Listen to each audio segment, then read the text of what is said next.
Welcome to the Murder Police Podcast. Goodbye, Season 9. And hello, Season 10. Warning. The podcast you're about to listen to may contain graphic descriptions of violent assaults, murder, and adult language. Listener discretion is advised.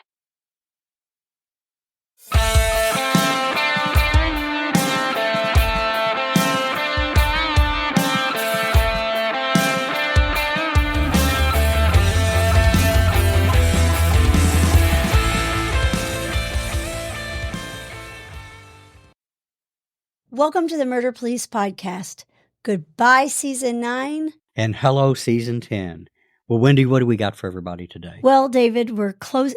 First, I got to say this. This is the first time in our own podcast studio I've sat in this new arrangement we have, and I kind of like it. Yeah, you missed out when the detectives came down and talked about Letha Rutherford, which we're going to discuss in a minute, a very unsolved case for 32 years that we're hoping we get momentum. And that was the trial run of this.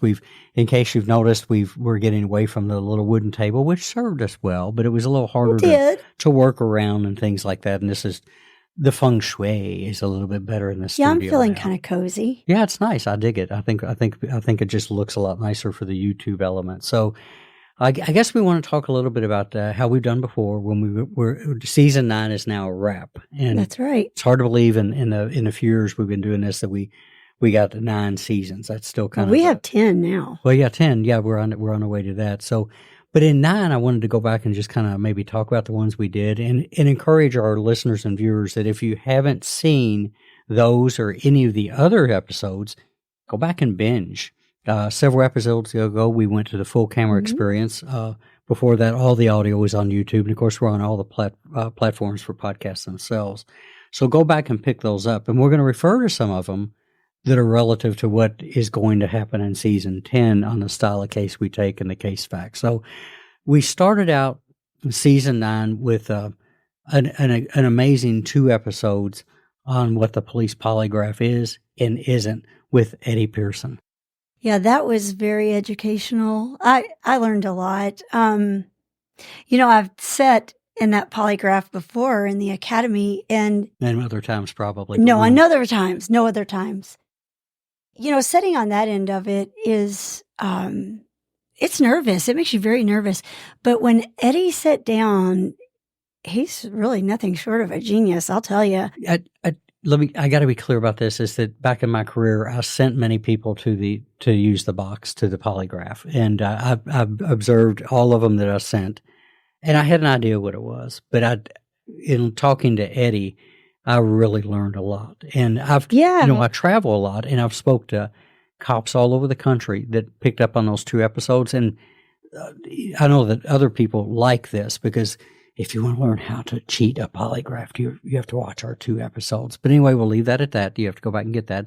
And but I do know that a lot of cops watch it and are like, wow. And I've always respected Eddie Pearson. He is a retired police detective, and he does this as a civilian now. And my respect gained about 100 points that night just in his knowledge. Very, very knowledgeable. And he's coming back. He's going to get in, and he's going to talk about physical indicators of truthfulness. And all the fancy names for that, so we're dying to have him back. Yeah. And I got to add this, too, that, when you work for somebody for years, you don't always know them. But behind Wendy, you might make it out, is a green background picture that Eddie painted of my horse, George. Oh, yeah, old George. Yeah, so Eddie, I never knew this, but he's an artist, and he's great at what he does. He didn't even realize it. He just picked it up one day. He picked it up one day. I think he said during COVID. Exactly. So I went with it. I'm kind of delayed in that, but that... If you want an idea what my guy George looks like, that's him back there. There he is. So by Eddie Van Gogh. Yeah, Eddie Van Gogh, exactly. Yeah, I think his hearing is still intact in both ears, though. But he was something else. So it was one of those. We like to bring cases to people, and we like to talk about how they're done. But a big part of what we do is the educational piece. Yeah, because so many people I didn't realize all that went into that. I tell you, the other informative piece, we had Dr. Greg Davis on talking about, really what it takes to be a medical examiner. Amen. But yeah, and speaking of educational pieces, what followed Eddie was our interview with Louanna Red Corn. Amen. Yeah, that was Louanna Red Corn is a former Commonwealth's attorney in this part of Kentucky. I've met her when she was a deputy or an assistant Commonwealth attorney and actually went to trial with her on some of my cases. She later took Ray the DA's place. Unfortunately, he had retired, and of course we lost him later. But Louanna came to talk about the role of a prosecutor, and that varies from different prosecutors' offices across the country. For example, last week I was in Texas and had some people with the Harris County Prosecutor's Office there, and they actually do investigations. Well, wow. Here they usually don't. They have some things they follow up on, but they just give a honey-do list over to the police department and say, knock this out. In other places, it's more powerful. In other places, the prosecutor's office is the one that greenlights whether you take somebody to jail or not. So Louanna gave a lot of background on what they do and, again, what they don't do. Right. Probably dispelled a lot of myths and urban legends out there. And also the idea, the rarity of women in that role. And she was clear to point out that women broke through the glass ceiling of becoming attorneys years ago, and that's just increased. Locally in Fayette County, where I worked, it's hard-pressed to find a male judge right now. And that's a testament to people changing their ideas and their beliefs and letting people get elected for the right reasons and doing the job. And so she spoke to that quite a bit, talked about her. The person that succeeded her was Kimberly Henderson, another woman who took that role. The cool thing, and I think you got a kick out of this, is Louanna talked about her heritage with the Osage Nation. Yeah. And we had watched the movie prior to her. Well, actually, you said, you've got to watch this movie so you know what she's talking about. Amen. And it was very long, that movie, like 3 hours. But it was so informative and really horrific at what the Osage Indians had endured. Exactly. And Louanna, like you said, is part of that Osage heritage. And she now, in her retirement, spends a lot of time out there with them. There's a lot of education. Very involved. Exactly. A lot of education, things like that. And she went into the, what was neat is for her to go into the backdrop of the basis of the movie and the book that the movie was made from. Yeah. And she has relatives that were entwined in that too. But it was good. It really showed about the importance of when law enforcement really puts their eye on a problem, or have they turned a blind eye. And that's one of the uglies in the history of American law enforcement, is that when I teach, I always say that we came from pretty crummy stock, and to see the industry continue to progress forward is nice. But that was a case where a lot of people had gone dead, and it was like just rode off and things like that until what was about to be the FBI came in, and she goes into a lot of detail on that too. So that was super informative. Again, not in just what the Commonwealth Attorney does, but that. And, there was one thing that she said when we were talking to her that's in that episode, one of those episodes that I never forgot. I'd mentioned how it was so different than what I got taught in school. And you know what she said? She goes, well, unfortunately, history is written by the winners. And that's a perspective thing we all need to remember too, is that that was realistic. So on the podcast, on our website, you can find a thing called Murder Police U, and I usually try to hike those educational pieces into it, as in Murder Police University. Right. Eventually, stand by. We're going to grow that in quite a few ways too. That's going to become get your PhD. Yeah, exactly. Yeah, get your learning on. Get cap and gown it and the whole thing, and learn about this murder police business. Speaking of the business, the biggest part of season 9, as we closed out, was 6 episodes. Yeah, that case was. We've only done maybe one other that had as many episodes as that, but it was Letha Rutherford. Yeah, it's called Who Killed Letha. It's a 30-plus. We're not going to use the code case because the code case detective said that and this is more than semantics, and I agree with them, is maybe we don't need to coin them that way, because for the surviving family members, that feels like it's dead. It's like you're lost. So they're pended, and I've said before 1,000 times before that I know we call them code cases, but any case that's unsolved is accessible, and with new information is going to run. So maybe that's not fair to call them code. They're older. I do know too that I just told a family that we're getting ready to talk about here in a few minutes that we all understand the importance of time in the first couple of days after a murder or somebody goes missing. But as frustrating as it is, time can actually start to be your friend after a while. Oh, yeah. Because of what the dynamics happen. But go and listen to Who Killed Letha. It's about a beautiful 18-year-old girl that went missing and was discovered months later. Yeah, roughly 4 months later. Yeah, about 4 months later. Discarded kind of casually under a junk pile, which is just wrong. And so we interviewed the cold case detectives. I just said it. The cold case detectives. Look at you. I look at sir. me. There we go. Is we interviewed the homicide detectives, the homicide that's currently detectives, working on it. the murder cops that are working it, the murder police, and talk to them about the status of the case and things like that. That's the first episode. Then we spent a lot of time talking to family and friends about who Letha was. Yeah, and again, you get to know these victims, and that's one of the things we try to do is share that they're not a number and they're not a blurb and a blurry microfiche version of a newspaper headline, and that's about what Letha's reduced to after 30 plus years. But we get to know who those people are, and in that case, these people came forward. One thing that some of the listeners that commented on social media picked up on, and I'll explain this. We've talked about it before.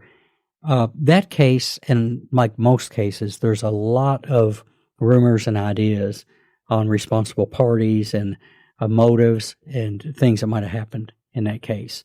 They're there, and you when you hear us interview, you'll see them lightly alluded to. But we've talked about this before. Is on the Murder Police podcast, we're not going to get into rumor control, and we're not going to get into over theorizing. And the reasons we're not going to do that is that one, a lot of those rumors have names associated with them, and it's unfair to informally and publicly indict anybody for something because, like any investigator will tell you, we all can be wrong. And so we make no whine before our time. The second thing is that there's only one place that we want to see justice, and the families that we work with want to see justice, and that's in a court of law. It's not in a Facebook post. It's not in an Instagram or TikTok reel.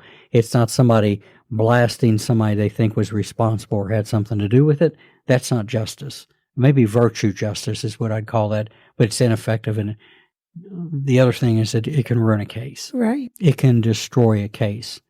That said, the tree got shook. And in those 6 episodes that went out, information, again, that we're just not going to talk about, started to come forward. And I don't think it's enough on its face right now, but what I'm getting at is new things came to the surface. Yes. We got a sense that people who may have been afraid 30 years ago to say things are no longer afraid now. And all of that obviously gets turned over to the homicide detectives. So we'll say a little prayer that maybe we always say we want people to know these victims, and we want to maybe shake that tree and get something to happen. So I feel pretty good that some of the information as a result of just blasting the information we did got some people up off the ground a little bit. Yeah, and like always, we hope, most importantly, that justice is brought for Letha and for her family. That's it, in a court of law. And we live in a world, and this is going to be critical, but I'm passionate about this. I'm a big victim advocate.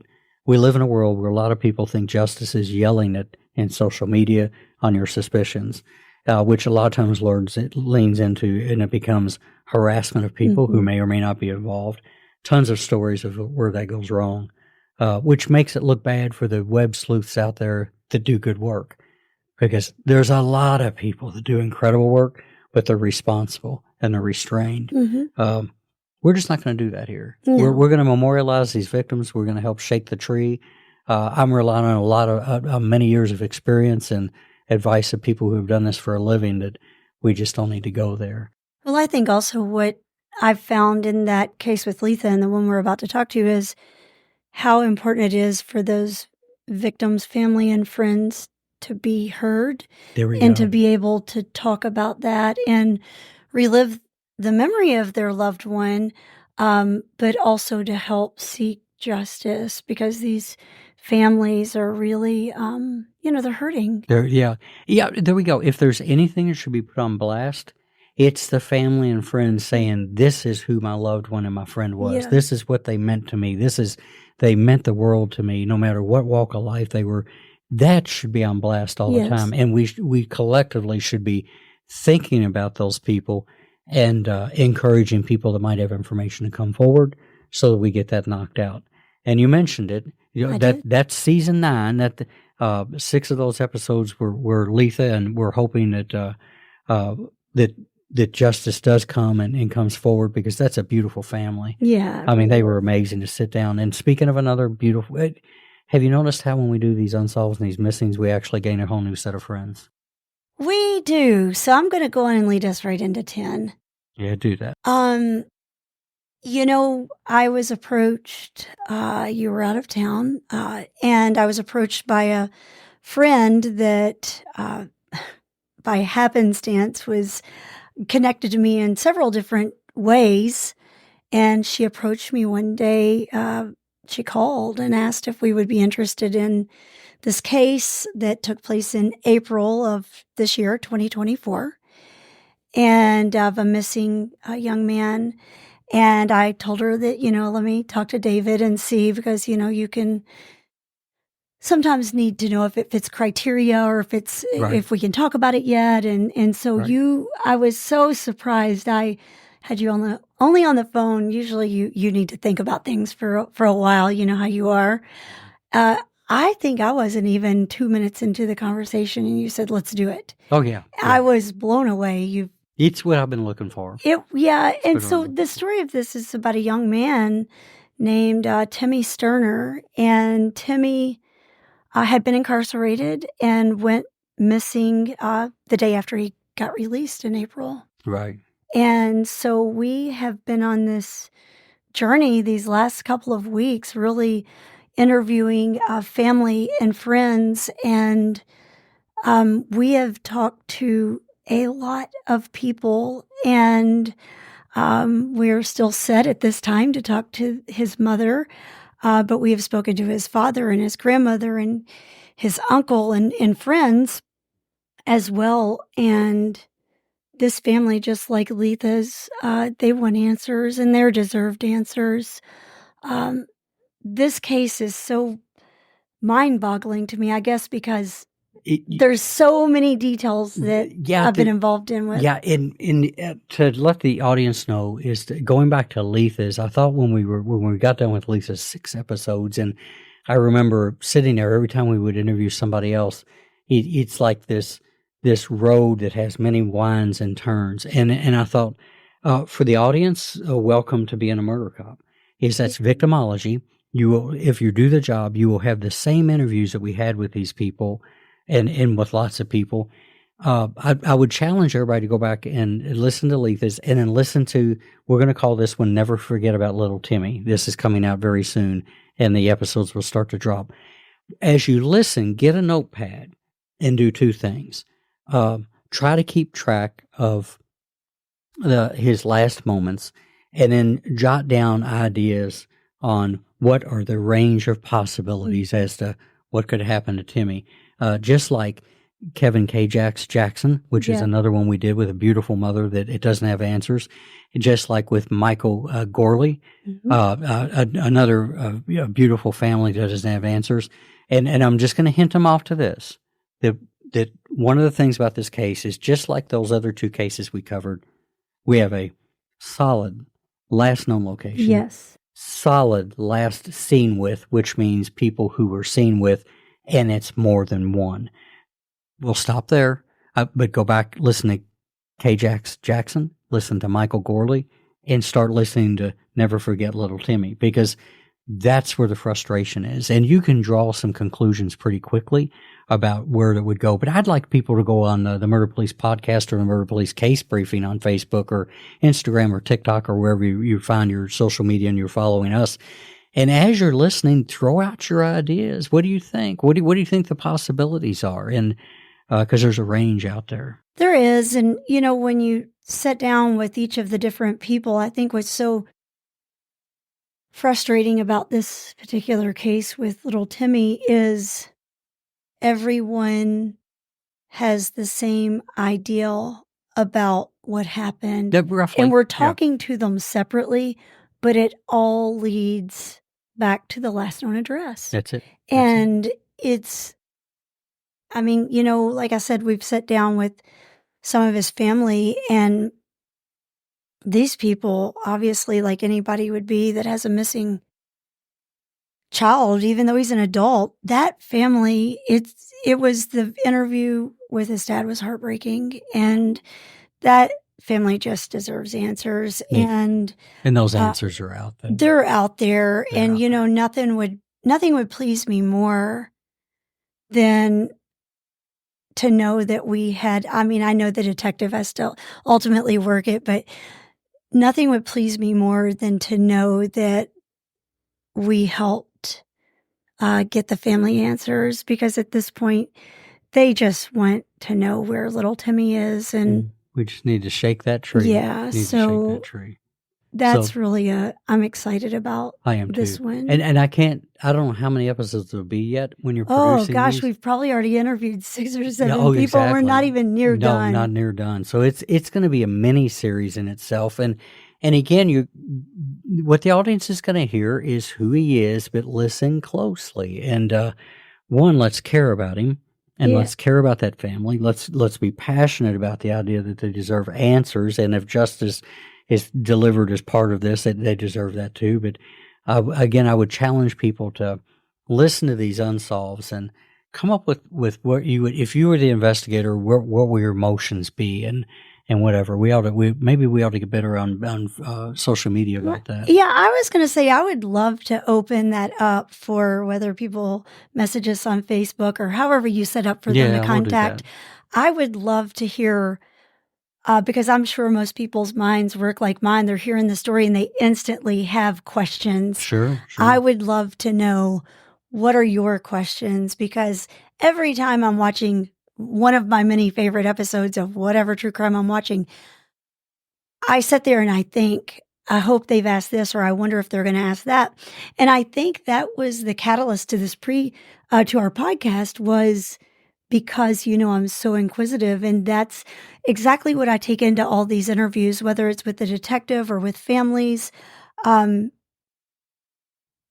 always wonder certain things. So I would like to ask the listeners, if you listen to these episodes when they drop, and if you have questions, send those to us. It might be something that, because we're pretty deep into this one. I'd say we might be deeper in this one than we have been in probably any of them so far. So you get in pretty deep. I would welcome outside questions. Maybe we've asked and we just can't talk about it on our recordings, but maybe we haven't even thought about that yet. Well, I do know that a lot of the people, we're blessed. A lot of people that follow us on the comments that they make on social media, they're really brilliant. And I'm not just saying that. I'm not blowing smoke. Is that I think that our audience really does ask really good questions and pertinent questions and things like that. So we'll look at some ways to do that. You know, I've been playing with the idea of live streaming. We haven't done a live stream before. Maybe we can wrap these cases with a live stream. So I'd really have to be on my best behavior. Yeah, I didn't say you'd be in a room. No, right. We can't take any chances with the FCC. Well, or thank Congress. Goodness that you can re-edit. Yeah, re-edit. It's not re-edit. Well, when I do yours, it is like re-editing. I mean, editing and re-editing. You cuss like a sailor. It's on leaving New York. I mean, it's pretty really bad. So been on my best behavior since we've been videoing. Yeah, that's true. So season 10's on its way, it'll crack out. I know these are kind of like evergreen, but it's about the first episode will drop in about a week, and people are waiting for that. And again, let's get to know who little Timmy is, and let's not forget little Timmy, and let's shake that tree. I know that this is local, but people are connected all over the country with one another. I guess what I'd finish with is, again, a sincere thank you to the people that have jumped in with us since day one, and you're patient when we miss a couple weeks, but we're putting content together in the background, and we're both really busy. So we do that. Working in the behind the scenes. Yeah, that's true. Next thing. Amen. And so we want to thank you all for the loyalty. Please share us with your friends. If you haven't, go to YouTube and search for the Murder Police Podcast channel. a lot of people, we have a lot of subs there. We'd love to have you on YouTube too. Again, it's a multi-camera experience, and you get to see what you're missing and or something. To Well, that and it effect. also, I think, helps to put faces with voices. Right. It sure does. And I think in these last few episodes, not that it hasn't been the case with Letha or any other, but with this particular case with little Timmy Sterner, just seeing that the faces of his family, they're distraught. They are. And I think when you see that, not that hearing it isn't emotional enough, but when you see that, you really, it resonates to what they're going through. Don't forget too that you go to the website murderpolicepodcast.com and go down to the shop button. We have a merch store that and I'm not pumping it just for that, but go get some fall gear for this. We've got hoodies and things like that. But the big thing about that is 10% of all the proceeds that we make off of that go to the DNA Doe Project, Yes. which is really big to us. It's big in our heart of the amazing work that project does. And I'll throw another shameless request too. Is so we want you to subscribe to YouTube And tell your friends. Tell your friends. Tell your friends about Well, us. and we would, if it's in your heart to go to Apple and give us 5 stars and a review, if you're down for that and everything. So. Yeah, that's a big one right there. 5 stars on the review. We I don't think I asked for that in the episodes, but we'll ask you for it now. I'll throw something in just to this time only, not available on TV or in stores. Here we go. Is it a buy one get one free? No, is if you do throw us 5 stars and a nice review and a glowing review, email us at murderpolicepod or murderpolicepod@gmail.com. Can you repeat that again, sir? Yeah, murderpolicepod@gmail.com. And say, I just left you 5 stars on Apple with a review. And you've got to do that because we can't tell you are through the user. And if you're in the lower 48 states, we'll turn around and ship you a swag box. That'll have a coffee mug. Do you need them to send you proof that they did? No, I'm not. No, you're going on the honor system. We're trusting people, and these are the people that listen to us. So that we will just trust them to do that. But if you're in the lower 48, because I'm not made out of money and I can't ship things to Australia, unfortunately, sorry, Australia or anywhere else. But we'll send you a coffee mug, a shot glass, some stickers, some magnets, some pins, things like that. We've got little swag boxes that are just ready to go. So with that, thank you. Yes, thank you so much. I'm so pleased that we've made it to season 10. I am too. I never thought your idea of when you were out riding on the mower would come to be what it is. Yeah, but here we are. There we go. Some of my best in ideas. Cozy chairs and not even at a table. Yeah, we're moving on up. We're moving on up. So thank you again, and be watching for the start of Never Forget About Little Timmy. The Murder Police podcast is hosted by Wendy and David Lyons and was created to honor the lives of crime victims, so their names are never forgotten. It is produced, recorded, and edited by David Lyons. The Murder Police podcast can be found on your favorite Apple or Android podcast platform, as well as at murderpolicepodcast.com, where you will find show notes, transcripts, information about our presenters, and a link to the official Murder Police Podcast merch store, where you can purchase a huge variety of Murder Police Podcast swag. We are also on Facebook, Instagram, and YouTube, which is closed caption for those that are hearing impaired. Just search for the Murder Police Podcast and you will find us. If you have enjoyed this podcast, please subscribe for more and give us 5 stars and a written review on Apple Podcasts or wherever you download your podcasts. Make sure you set your player to automatically download new episodes so you get the new ones as soon as they drop. And please tell your friends. Lock it down, Judy.